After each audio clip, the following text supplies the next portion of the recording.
All right. So let's get this started. So first panel of the day. Got three handsome gentlemen up here, and I'm excited for this one because, I don't think I need to say. I mean, everybody here has heard the word recruiting before, right?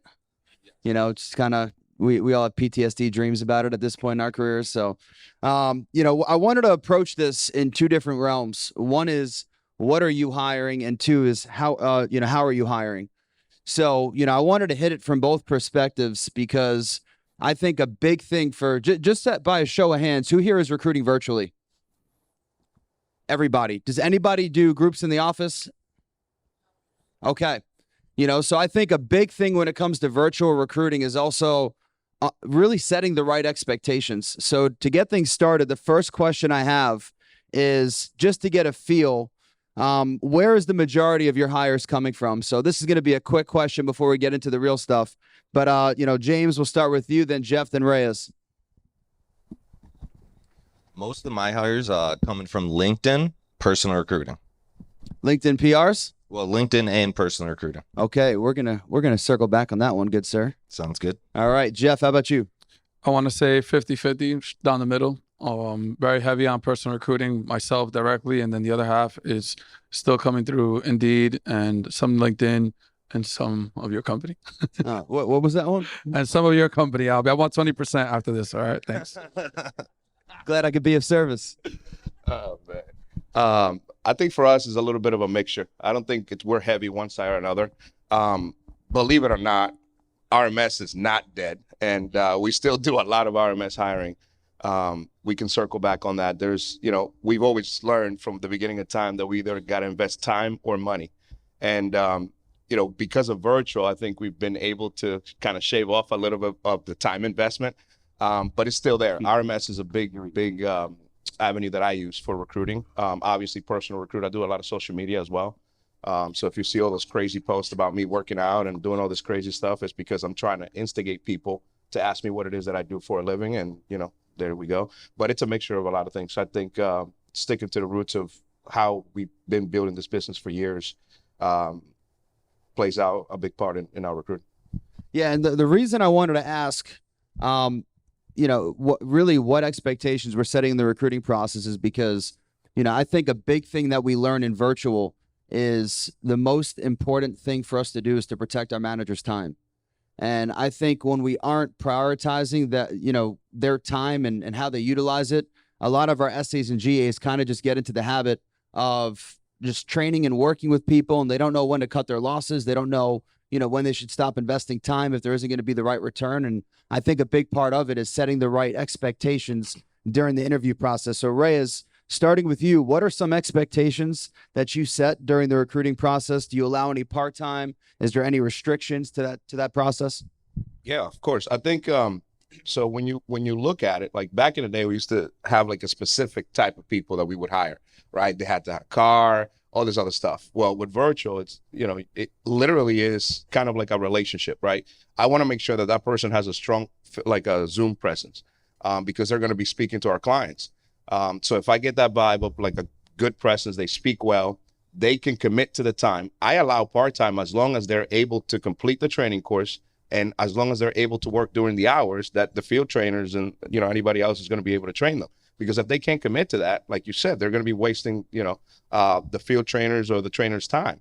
And then at the end of the day, if the person's willing to put in the hours, they can speak well, they can have a good Zoom presence, then why not? You see a lot of people that you wouldn't think that will be successful in this company end up on the spotlight as top producers. So who am I to, deny the opportunity to somebody that could be, good here? As long as they're willing to put in the time, I don't care if they're part-time or not. I mean, the virtual just gives everybody so much flexibility that as long as you set it up the right way in the beginning, why not? So would you say that you inspect their schedule when they first start? They got to be on there for the full training process, even if their goal is to be part-time down the road? Absolutely. It's a non-negotiable. If they say they can't do those hours of the training, then I don't even move forward with them. Got it. Doesn't make sense. And James, Jeff, any comments on that question before we move on? Yeah, one thing I think is really important that we do, laying out an expectation, is getting people into the office. It's really important when I'm hiring anybody that's within an hour and a half of the office. We try to create that culture to get them in there so that's the easiest way you're going to take somebody from entry-level person into a leader. And that's what we're all looking for, to grow that management count, because that's what's really going to help. So I think setting an expectation where if somebody's local, which local to me is an hour and a half, that's what my commute was when I started. If they're that close, get them in the office, work with them, build them, help them grow. So I think it's really important to have that type of expectation. And what would you say, what percentage of your office comes into the office? So anybody that's in Mass, I would say we probably get about 50% of the agency. Got it. In the office. Awesome. I want to agree with both these guys. But before I go into that, I want to say, guys, this is all about your recruiting, right? Like, if you're a slave to your pipeline, this won't work. I mean, this probably will not work. Like, if you're just starting out and you're like, you think you're gonna be successful with one agent who's part-time, I don't see that's gonna like be that successful. One thing that both these guys aren't telling you is that they're monsters, right? They're like big fish. I 100% can hire somebody with the ability of coming in part-time, because I know I'm not depending on that part-timer to take it to the next level. But I also know now at this point in the game, I have the ability to grab this part-timer, show them what we can do in this company, and make them understand why they want to transition from part-time to full-time, because this career will change their life. Second, my commute was 2 hours when I started, right? So for me, it's like, I got no shame in the game. I don't care how far you are. If you're hungry, you're hungry. If you're not, you're not. My deal is 60-40. 60% comes into the office, 40% is online. I think both ways work. It's just a matter of the attention span that you're going to put into whatever you're trying to build. That answers your question. Yeah. I couldn't agree more with you, actually. That was a very good point about when you hire part-time people. So just to tell you guys, I mean, there's already a foundation, right? So if I'm building from scratch, I wouldn't go hiring part-time, because you're going to have a hard time building. But when there's already a foundation and you already have a system that you can show those part-time people that, hey, look, you can start making more money here than you're actually making at your other job, then it works. Yeah. But other than that, just like Jeff said, if you're starting and building, then you got to be careful with that, because he's right. You're going to be a slave to your pipeline. Yeah, and it's interesting to hear it from both perspectives, because I know for Reyes and I, we have 0% going in. Yeah. So it's I feel like there's always different things that you gotta prioritize. When you're fully virtual, you got to be so much more intentional with where your time's going. There's no learning through osmosis. So if it's not planned, it's just not going to happen. Yeah. So just to get more in depth now, James, I want to start with you. I wanted to go over specifically what is it that each one of you are doing to really drive hires, create that rhythm. And I want to look at it from two perspectives. One, what's working for you? And two, how are you creating that recruiting culture, whether it's when you promote another MGA, whether it's, managers on your team that you're trying to develop and teach them how to build and grow their organizations. So, with a virtual style culture, or whatever, however it is that you guys are going about it. I know you brought up LinkedIn, so maybe start there. If there's anything that you can give that might be duplicatable. Yeah, absolutely. I think it all starts with what's on the wall over there, and that's vision. You got to make sure that you have a vision and you're talking about it all the time, and your team knows they're going to be a part of it. Because without the vision, people are not going to want to build. They're not going to want to recruit. So starting with the why, letting them know, especially coming in when they're new, do you want to take the fast route or do you want to take the slow route? Do you want to make $100,000 your first year? Obviously, you're going to need to build. Right. So you got to make sure they understand that. And when it comes to the LinkedIn, I mean, the biggest thing that we're doing is we're teeing up our phone calls. So we have a corporate account that we go through, thanks to my man Thor. He got that set up for us. And what we do is we get all the applicants in there, and you can do a bulk message on there. And then we include a Calendly link. So if you guys, some of you or most of you have heard of Calendly before. So we create a phone interview link in there, and then we blast out a message like, hey, notice your resume, seems sharp. Blah, blah, blah. Here's, if you want to schedule a phone interview, we'd love to talk to you about a position. Then they schedule calls with us. So you talked about valuing your manager's time. How fun is it to just call through RMS? It's horrible. Nobody wants to sit there and cold call resumes. So when they're scheduling with you, it's maximizing that time for you and making you much more efficient and effective. So if you guys aren't already teeing up your phone calls through LinkedIn with any resumes, that's what you got to be doing, because it's going to be getting a bigger return for the managers. And you're saying on LinkedIn, it's giving you the resumes and you're able to message in bulk to everybody at once? Yeah. So you're posting job ads. You can post right through your page. So like right through your personal account, you can do a job post, or you can have a corporate account and then you can post on that. And whenever you post the jobs, you get the applicants in, and then you send a blast message out to all of them with your Calendly link, and then they're scheduling times with you. So from 9:30 to 11, all the managers are booked up with pre-booked calls. You're just sitting there making those calls, setting the sharp people and turning the others away. I love that. And a follow-up question for you on that. When you're using LinkedIn, are the ads that you're placing more generic, or do you try to target specific demographics? Both. I think it's important to cast a wide net. You have to be able to, something entry-level leader is a title we like to use a lot. Salesperson's a title we like to use a lot. So, being able to do different stuff, post it on the customer service side, the sales side, the business side, all different things, because, most of us didn't come into this and apply for a life insurance job. I know I didn't. Nick got me off of Craigslist and it said, you want to make 66 grand your first year. So love it. So Jeff, on to you. What would you say are a couple of practices that you have or things that you really prioritize to get the recruiting results? I think it starts with setting expectations on the ground level. I'm very clear with my guys that we're doing this as a team. We're not doing this by myself, right? We're moving. I say this all the time. We're moving a ship. I can't move this huge ship alone. It does not make sense. So I think my biggest thing is I'm very intense, so I can't deal with flaky people. So what I just can't. So right? So what I found is culture is everything. And what do I mean by that? And this is going to be a bit heavy topic for me, but I'll leave it at that. Is I want to hang out and I want to build with people that make me excited to go to work. Right. So for me, my biggest thing is I got to go out and find those people. And, if you're already got figured out how to get into an entry-level position of leadership, you're one of those individuals that I want to be building with. So you're going to be able to find and help me find more people like us, because, the reason why I got on this stage and gave you guys big hugs is because we, energy attracts. We don't know each other from holes in the wall. But when we did meet each other, energy just attracted. And I'm a very big believer in that. So I want to keep building that. Yeah. And that's how I make it a big point for my management team to understand that. So would you say, do you do a lot of personal recruiting yourself as well? Yeah. I do a lot of personal recruiting. And what methods do you typically use for that? You can't personally recruit from home. I'm going to just honestly say that. Like some of you guys, I don't care if you're in sales, we're all in sales, right? But I don't care if you're an introvert, extrovert, you cannot personally recruit from home. So get comfortable being uncomfortable. Yep. If you don't drink, you don't need a drink to go have a good time. Seltzer and cranberry juice. I don't know what to tell you, but go out there and start interacting with people and put your best foot forward. And you have to make it a point. What I tell my guys is recruiting is just like presentations. How many of you are closing every single presentation that you get on? Right?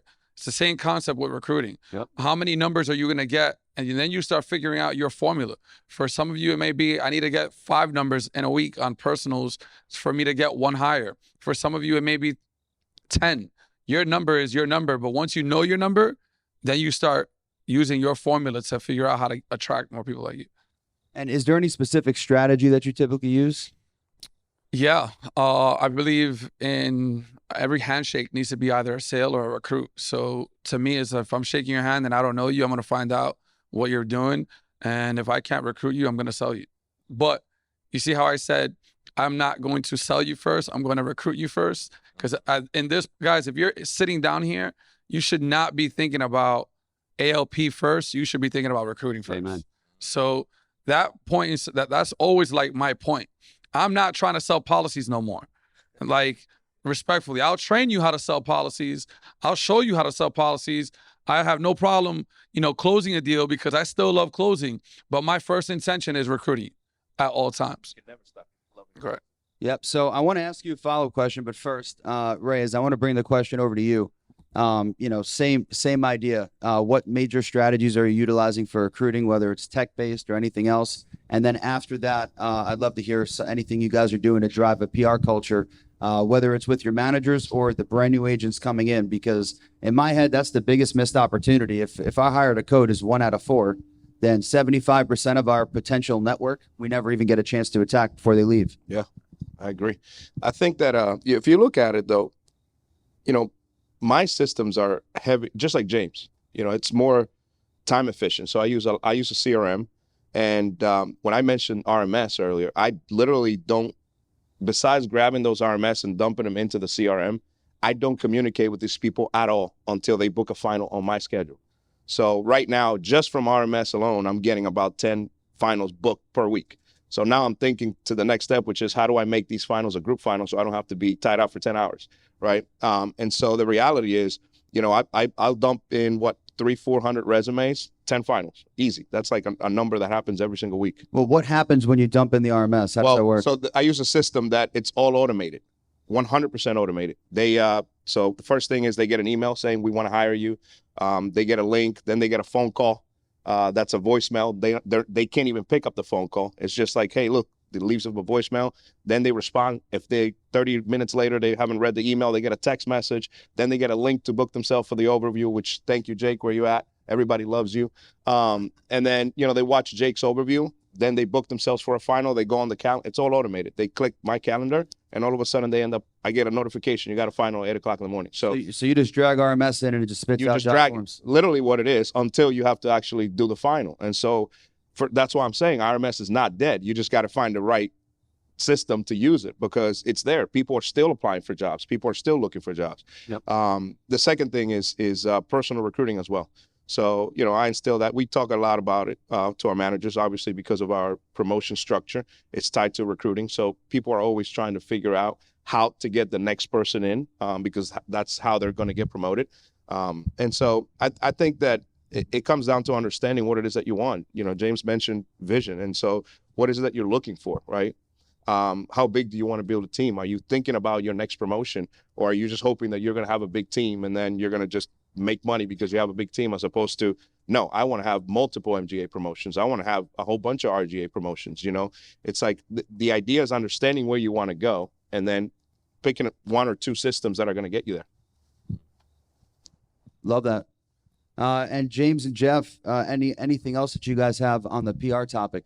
What you're doing to drive that PR culture, whether it's you yourself or developing mid-level managers or getting your pipeline have a pipeline? Something I think we all know, but we don't really like to do, or at least I know I didn't used to like to do it. But at the end of the day, PRing is free, right? And free's for me, right? I think it's probably for all of you guys, right? Amen. But one of the things, Fred Adaya actually called me out on it lately. It was probably 2 or 3 weeks ago, and he's just like, James, you guys how many agents do you have? How many presentations you're doing? We're doing hundreds of presentations a week, right? And you're coming across some people that are sharp people, or they know sharp people. But too often what we're not doing is utilizing that as an area of opportunity to be able to get personal recruits. This past week, I got 2 hires from in-home myself where I did a presentation virtually, and we do the digital folder. So I don't know if you guys are doing that, but it's huge. So during our after sale process in the super combo, we're then going to a digital folder, walking them through that folder. And in there, our media guy, Hunter, he set us up with a badass slide, and on there it says, join our team. These are some of the incentives on why you'd want to join us. So then we just do a quick little PR script right there. You train your team to do that. You're going to have 100 opportunities. Even if you're a small MGA, you're talking, you got 40 opportunities a week to go out there and get some personal recruits, and that's free. And they're building for you, right? New York, some of their top producers are literally PRs they got from in-home. Yep. So it's an amazing opportunity. And right there, you're going to be able to capitalize. And I hate putting people on the spot with questions like this, but what could you share a little bit of the verbiage that you use when you're in-home recruiting? Yeah, absolutely. So what I would do is I just be like, okay, so now Albie, obviously you put your request in, let's say you're a will kit. How long ago did you request for that will kit, Albie, if you don't mind me asking? About a year. About a year. Well, the problem is we have more people to see than we have people to go see them right now. And that's why it took us so long to get out to you. I apologize about that. But one of the cool things is we're looking for people that are looking for growth. We're looking for people that are looking for a career instead of a job. We're looking for sharp, motivated people that most importantly like helping people like you. Do you know anybody that would be looking for an opportunity where they could get paid company trips? They could make 6 figures in a year? Do you know someone that might not have the best job right now? And a lot of times they're like, Me, and Yeah. that's it. Or they're going to give you, oh, well, my nephew just graduated college. He's looking for an opportunity. So pretty much you just got to ask. You just ask. It's just like getting referrals. Would you It's look like, at that? Yep. you just got to ask. You missed all the shots you don't take. 100%. Yeah, that works. Guys, I'm gonna tell you, right? A lot of the stuff that that you're gonna hear here is straight raw and like basic stuff, because it's when you focus on the basics that a lot of big things happen, Mm-hmm. right? Like you're gonna sit here, realize these top guys are doing very mediocre things, and it's because they're just doing them and you're not. That's really what comes down to it, right? Like there is no magic bullet here. So I'm gonna tell you, right? Like I'm sitting down with my banker in Chase, and she's looking through my accounts. So I'm right there. I'm like, this girl definitely is gonna want to work for me.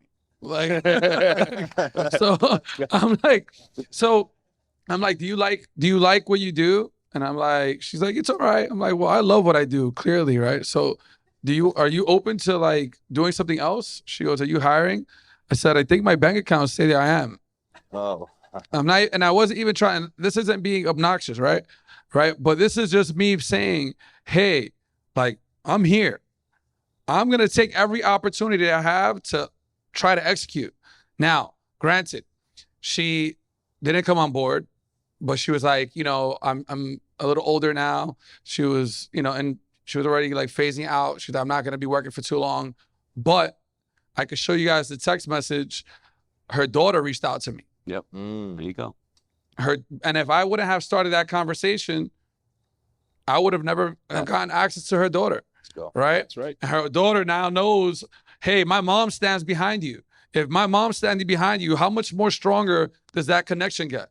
huge. Right? Like, and again, it's about putting yourself in a position to constantly being able to ask.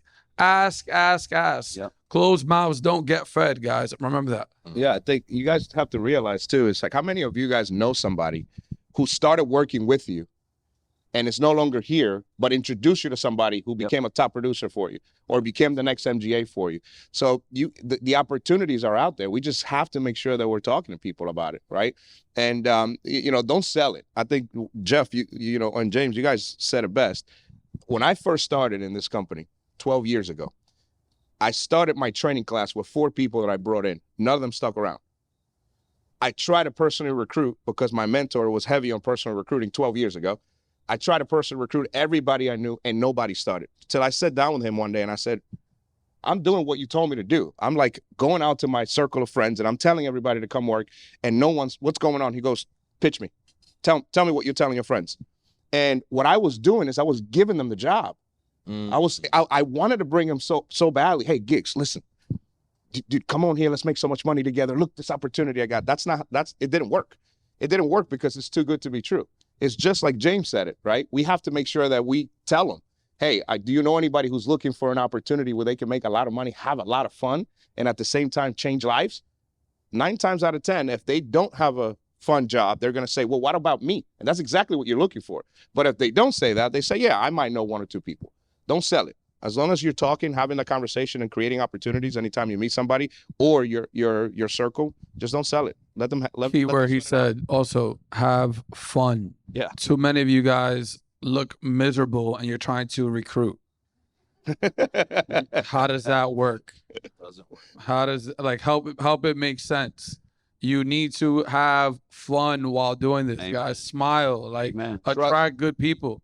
Trust me, guys. I own 4 other businesses outside of American Income Life, and I'm still here for that reason. You're not going to find another opportunity like this. No. Dealing with people the way you think you deal with people in AIL is not as bad as it is in the outside world. Trust me. So I got a couple more for you guys. One is just a note to self, and I think everybody already knows this, but I just want to solidify it. When it comes to agent retention and actually, increasing your submitting agent count on a month-to-month basis, 2 little cheats that we got to remember is whenever somebody PRs somebody else, the person that did the PRing, you have a 50% chance of keeping for a year.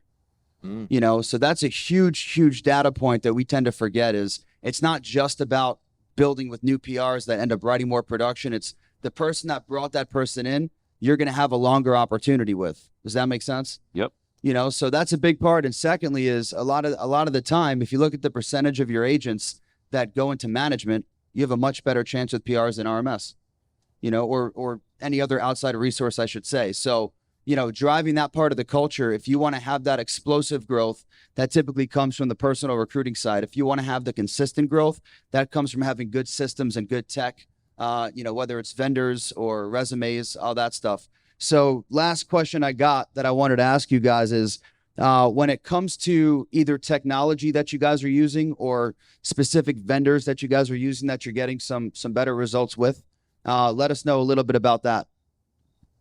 And want to start with James? So we don't use a ton of vendors. Is this on? Oh yeah. Okay. Yeah, we don't use a ton of vendors. I have a strategy, and it's not that tech based. It's something that I created back in 2014 when I started with Nick, and it's probably got us the most PRs in Nick's deal, I would imagine, than anything else we've ever done.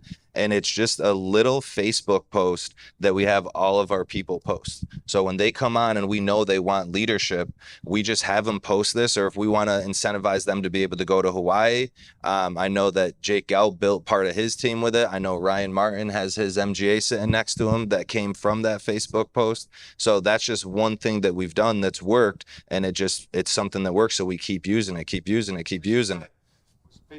All right, I'll pull it up for you. Ooh. This is gonna cost you guys, just so you know, and it's not even that special. But everybody owes me $5. I'm cheap. Nick got it. Whatever happened to free is for me. All right, where is it?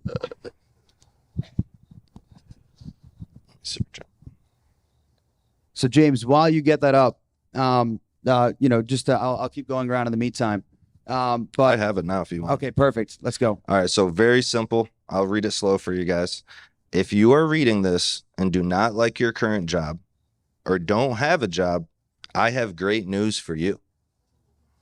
My company is looking to open a brand new office in Rhode Island, and that's just, you can obviously change the state, a brand new office in Rhode Island, as well as our main office in Marlborough, Mass. And we're looking for motivated, driven, and intelligent people. Your starting wages could range from $60,000 to $85,000, depending on how hard you work. No experience is needed, and we provide full training. Inbox me if you're interested and you don't mind working hard. The opportunity is either virtual or in person. That's it. Simple. Love it. So when I brought up technology, I wanted to look at that from two different perspectives. One is to actually create hires, but the other side of the coin, and I think a big thing that people got to take a note of when it comes to virtual, is what systems do you have to save your manager's time or to save your time? So if we go back 5 or 6 years, I remember a big part of a manager's schedule was we're making phone calls, calling RMS, 10 to 15 hours of recruiting time a week, to then first get them all scheduled, to then reach back out if they don't show up for the interview. And then after that, you got to get them into the group. And then after they're finally in for the group, then you call them back to set the finals, and you're doing the finals. And, you know, when you add it up, there's so much time going into the preparation that you run out of time to actually, you know, do all the hiring and then everything else that we got to do. So when I'm talking about the technology, what I'm referencing is either any systems or apps or whatever you use that can generate hires, or things that you're doing that's allowing your managers to effectively hire without utilizing so much of their time doing the recruiting process, if that makes sense. Yeah, so for us, it's the Calendly link. That's huge. That saves so much time because you already got the tee-up calls. That's it. And then we do a recorded webinar, so that makes it a little bit easier to save the MGA's time. Is that on Zoom or? Yeah, yep, Okay. It's on Zoom. Yep, we do that, and but you want to re-record that every so often to keep it sharp, keep it fresh, make sure you're not talking about stuff from the past, but that's going to save your MGA's, RGA's time. And then the Calendly link is just huge for the managers to save them time, so you know they're talking to people, they're getting results. So you use a fake live group. Yes. Okay. No fake life. It is. It's virtual. Love it. And James? Jeff, my bad. I think some people need to go through the struggle in order to realize how easy this is now. What do I mean by that? I make it, first of all, I want to acknowledge how what you're saying is giving me chills, right? Like how you're like, you need to save time. It was so important to save people's time. And I like when you're saying that to even to me sitting next to you, I'm like, he's so right, right? But in order for you to know that you need to save time, some people need to realize that they're wasting time. So that being said, I'll let them. To me, I'm like, as long as how you get the job done doesn't matter to me, as long as you're getting the job done. So if you want to struggle and spend 5 hours calling RMS, and you want to struggle and do it your hard way, then by all means, right? But I'm gonna show you either you can get a vendor, you can write more business to get this taken care of for you. You can go out there personally recruit you, and it's free. You can figure out tech that's gonna like allow you to do that. Like there are systems in place, there are companies that are gonna call your RMSs for you. That is 100% your business. And sometimes when we get too involved, when people are trying to grow their business, it's not natural. But all I do is I'm very big on expectations and accountability. Hey, Albie, where are my hires? Like, I don't care what you got to do, but you got to give me my hires. Because as on a leadership level, because honestly, we're here to grow. And again, that's your time, but this is also our business. So that conversation and the reason why my guys, we get along so well is because I'm just very real. Like everyone's very on like the same page with me at all times. So to me, it's real simple. Figure it out. Like, what do you want to do? But there's options, and I'm going to lay out all the options for you, and I'm going to give you access to every single platform that you can use. Now, you just got to get the job done. Love it. And Reyes, we'll close out with you. Well, so I'm really big on saving their time. And, and when I mean saving their time, I don't want to disagree with what you're saying because you're right. But, I love putting people in situations where they thrive and they're passionate about it. So like field trainers, they need to be focusing on field training, right? And so because of the systems that are set in place, like for example, you're looking for specifics, so I'll give it to you. I use the company that I use called Agent Base. It's like a one-stop shop for recruiting, pretty much. And so it does everything I need to do. I don't need the leadership team involved in that because it takes care of itself. I just need either an admin or myself to be able to do it.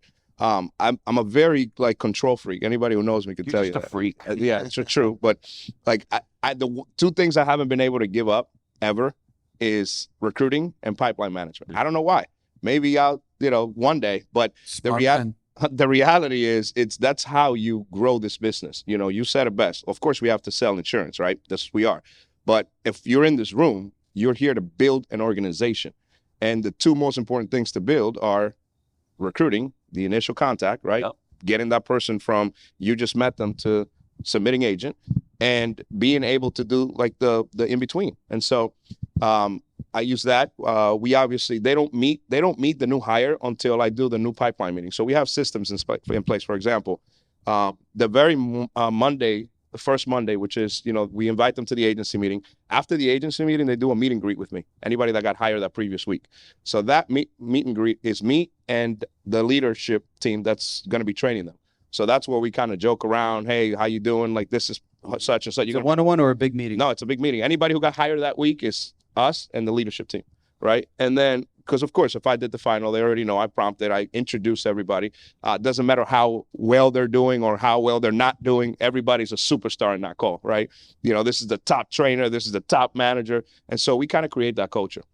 And then that following Thursday, we do what's called a pipeline meeting, right? And the pipeline meeting is everybody. So they get to meet everybody that's in the pipe. And so this is the first interaction that the leadership team is having with these new people.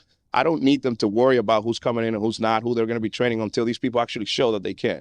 Everybody knows that the pipeline process is tedious, right? You hire somebody today, but that doesn't necessarily mean that person's going to pass their exam the first time. Doesn't mean that they're going to finish the course. Doesn't, I don't know how you guys do it. Some people have their people go into the office. We don't. So it's a very tedious process. I don't want them involved in none of that until the person's actually ready to be trained. Yep. Meet the person. This is who, who do you want to train? Who do you want to work with? Who do you relate with? Yep. So that way they're focusing on, doing the stuff that I can't do, which is grow the business in the training and writing more business and putting more policies on the books. Albie, thank you so much. And all of you on this panel, in the interest of being straight up, we got to move. We got the next panel coming up. Awesome. Thank you, Thank Albie. you, guys. Give it up for all these guys.